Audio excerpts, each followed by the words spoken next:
Bismillahirrahmanirrahim. Assalamualaikum warahmatullahi wabarakatuh. Jumpa lagi di channel Lesti Ghazali.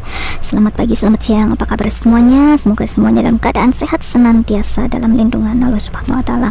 Dan tentunya saya ucapkan juga selamat datang buat yang baru datang di channel saya. Semoga kalian tidak kekurangan sesuatu apapun. Terima kasih atas supportnya, atas segala kebaikannya dari subscribe, komen yang baik, like dan share tentunya.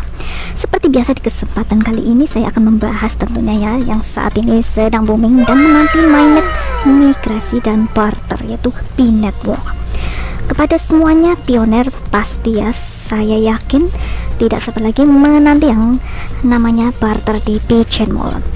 Dan buat yang belum mempunyai akun P-Chain Mall itu sendiri, silahkan lihat atau tonton tutorial yang sudah saya upload di video sebelumnya, dan segera register ya, link yang ada di deskripsi. Jangan lupa kalau akun P-Chain Mall itu langsung terkoneksi di P-Browser. Jadi artinya teman-teman tidak bisa mengakses akun P-Chain Mall kalau belum mendaftarkan diri di P-Browser alias P-Network itu sendiri. Nah, di sini tema yang sangat menarik, yang sangat ditunggu-tunggu tentunya berkaitan dengan barter yang akan terjadi tanggal 25 Agustus dari platform P-Chain Mall itu sendiri. Itu banyak sekali karena di sini saya akan beberapa merangkum poin yang paling penting yang pioner semuanya wajib mengetahuinya ya tentunya. Karena ini saya kutip langsung dari developer manager, itu langsung dari P-Network P-Chain Mall itu sendiri. Dan teman-teman kalau yang bisa mengerti bahasa Inggris bisa juga di setel ulang ya pembahasan dan semuanya berkaitan dengan launching P-Chain Mall. Dan di sini tentunya materi yang dibahas itu semuanya itu kita butuhkan. Dari segi harga Pi ya, itu yang paling booming sekali, yang paling banyak dipertanyakan tentunya. Lalu dari segi seller atau vendor dan peraturan-peraturan yang berlaku ya pada saat kita jual beli di platform ini. Oke, nah di sini buat teman-teman jangan sekali-kali di skip karena ini sangat-sangat penting ya. Oke, silahkan disimak baik-baik. Oke, hal pertama yang semuanya ya pioner harus tahu semuanya. Ini saya langsung kutip ya, ini langsung kutip dari pembahasan manajer P-Chain Mall sendiri. Dan juga tentunya mereka mengadakan Q&A dari semua pioner di berbagai penjuru negara ya, pioner global.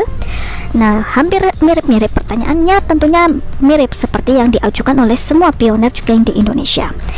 Dan di sini yang pertama yang paling penting diketahui ya, yang dipahami, bahwa akun P-Chain Mall itu hanya bisa diakses oleh pioner. Artinya kita tidak bisa mengakses akun P-Chain Mall kalau kita bukan pioner. Nah, oke ya, paham ya. Nah, makanya itu salah satu cara dari pengepul atau seller yang mengincar koin P Anda ya. Karena yakin ini ke depan itu harganya pasti fantastis, mereka mau nggak mau tentunya harus join dong di akun P-Network ini. Nah, jadi silahkan buat yang belum, daripada penasaran langsung saja silahkan di join itu akun P-Networknya. Kalau yang misalnya ingin menjadi vendor atau seller ya, itu caranya kita harus join atau registrasi dulu. Yang kedua yang menarik, apakah P-Chain Mall itu bisa diakses di semua pioner oleh semua negara atau global? Nah, di sini ya manajer sendiri itu ya menjawab bahwa P-Chain Mall itu bisa diakses oleh semua negara ya. Maksud saya yang lolos ya. Jadi bukan berarti bahwa karena di sini ada ya akun P-Network yang tentunya dibatasi oleh core team seperti Iran, kan tahu sendiri ya. Itu beda ya. Artinya di sini semua pioner yang bisa mengakses akun P-Network itu bisa mengakses juga P-Network, P-Chain Mall, otomatis itu bisa barter gitu ya. Dan lalu apakah semua barang atau transaksi yang dilakukan oleh Pioneer itu sendiri itu dilakukan juga secara global. Di sini dijelaskan juga oleh manajer ya, developer Pigeon Mall itu sendiri, kalau barang yang dijual itu tidak terfokus oleh satu negara, tetapi barang yang dijual itu bisa diakses berbagai negara. Nah, ini merupakan kabar yang luar biasa sekali ya Pioneer ya. Jadi semuanya itu tergantung oleh vendor atau seller itu sendiri. Buat teman-teman tentunya kita ya harus bergembira tentunya ya, bahagia sekali karena ini tidak dibatasin oleh beberapa negara saja yang bisa membarter atau bertransaksi di Pigeon Mall. Dan di sini kuncinya hanya selama vendor atau seller di Pigeon Mall itu sendiri mau untuk melakukan transaksi atau mengirimkan barangnya ke negara lain ya. Jadi misalnya saya berada di Indonesia ingin menjual atau membarterkan barang saya yang diminati oleh warga Vietnam, itu diperbolehkan selama saya mau. Nah, jadi nggak ada batasan sama sekali. Luar biasa pokoknya ya. Jadi optimis buat teman-teman semuanya. Itu salah satu yang penting untuk diketahui semua. Lalu yang paling penting juga ini harus diwaspadai bagi semua calon vendor ataupun seller. Karena apa? Di sini semua sebelum melakukan transaksi harus paham yang namanya peraturan untuk bisa dipatuhi ya dari aturan Pigeon Mall itu sendiri. Karena apa?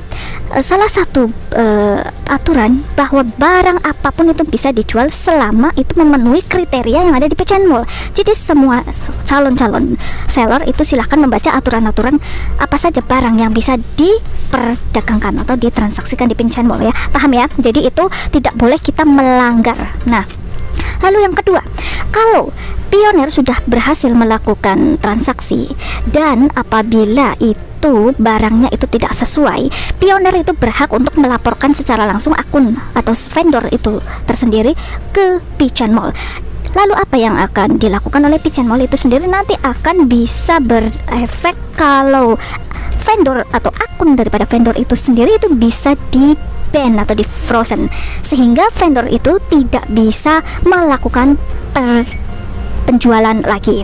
Nah, jadi ini karena apa? Pigeon Mall itu sendiri sudah mendapatkan izin daripada core team. Jadi mereka harus mau nggak mau harus patuh kepada core team karena yang jelas itu core team itu melindungi semua Pioneer. Dan di sini saya tekankan lagi kalau Pigeon Mall itu sendiri itu hanya sebagai platform jual beli ya. Itu ingat, ini platform jual beli ya. Jadi ini bukan vendor langsung, tetapi ini hanya sebagai tempat untuk kita melakukan pertukaran barang dengan penjual ya, dengan vendor yang mau menukarkan dengan koin kita. Paham ya teman-teman ya? Jadi itu dia hal yang penting juga, harus ikuti peraturan dari Pigeon Mall. Oke ya, jadi itu.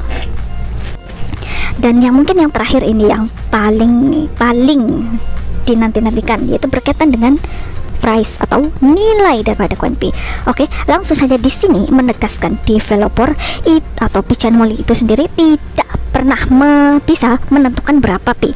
Yang bisa menentukan berapa nilainya itu Pioneer, semua Pioneer itu sendiri. Artinya apa? Jadi buat teman-teman semuanya harus dipahami kalau nilai yang akan launching pada saat kita mulai bertransaksi di Pigeon Mall itu yang membuat nilai itu dari vendor sendiri. Nah, tugas kita sebagai Pioneer itu apa? Jadi kita silahkan cek lagi berapa nilai daripada barang yang akan ditukarkan dengan nilai koin Pi kita, apakah itu sudah cukup besar ya. Yang jelas jangan sampai kita mau membarterkan kalau itu sangat merugikan kita dengan nilai koin Pi-nya yang sangat kecil, jangan pernah mau. Nah, di sini di Mainnet Tube itu merupakan suatu pembentukan harga, yaitu dengan melakukan transaksi. Mungkin nanti dari sekitar 1000 transaksi lebih itu nanti itu akan bisa diakumulasi berapa nilai akhir yang bisa dijadikan nilai deal pada saat open mainnet. Nah, makanya itu tugas kita sebagai Pioneer agar berpegang teguh ya, bisa menciptakan nilai setinggi-tingginya. Oke, ya mungkin itu yang harus pahami, yang dipahami oleh semua pioner tentunya. Tapi di sini di Pitch and Mold itu memang 25 itu kan sudah mainnet ya, maksudnya sudah launching. Tapi kalau ada kendala apa, misalnya ada kendala teknik apa itu belum menjamin, mungkin ada delay dikit, tapi yang ini udah optimis 25 ya, ini kita sudah launching. Oke, dan bisa dicek lagi nanti di bagian www.pitchandmold.com. Oke.